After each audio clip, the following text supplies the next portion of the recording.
জ্বালানি তেল কিনতে রাজধানীর পেট্রোল পাম্পগুলোতে উপচে পড়া ভিড়। তেল পেতে অপেক্ষা করতে হচ্ছে ঘন্টার পর ঘন্টা, তবে অনেক পাম্পেই তেলের মজুদ শেষ। এ নিয়ে আরও জানাতে আসাদ গেট এলাকা থেকে যুক্ত আছেন জাবেদ আবদুল্লাহ। জাবেদ, তেল শেষ হয়ে যাওয়া পাম্পগুলোতে কখন তেল আসতে পারে জানতে পেরেছেন কিনা, আর কি বলছেন চালকরা?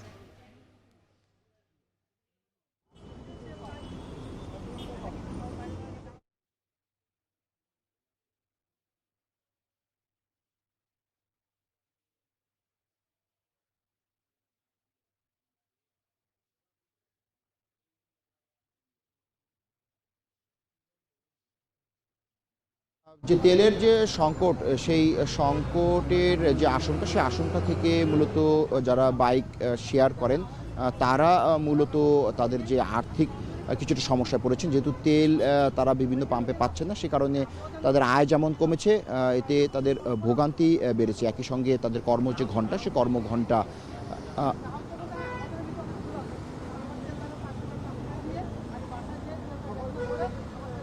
স্ট্যান্ড বাই থাকতে বললো।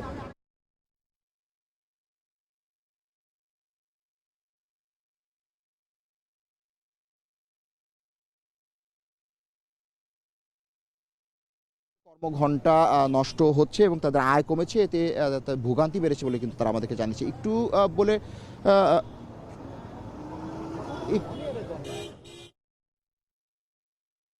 ডিজেলের কারণে, ডিজেল সংকটের কারণে এই আদাবর, মোহাম্মদপুর, ধানমন্ডি এবং শ্যামলী যারা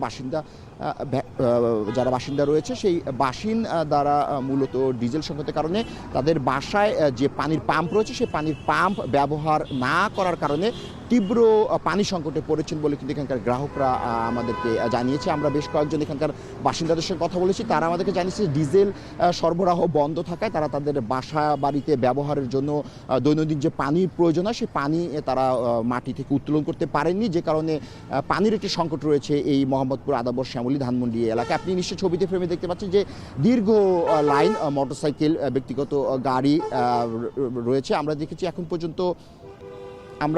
যে এখন পর্যন্ত যে এই এলাকার 2টি পাম্প তাদের তেল সরবরাহ বন্ধ রেখেছে।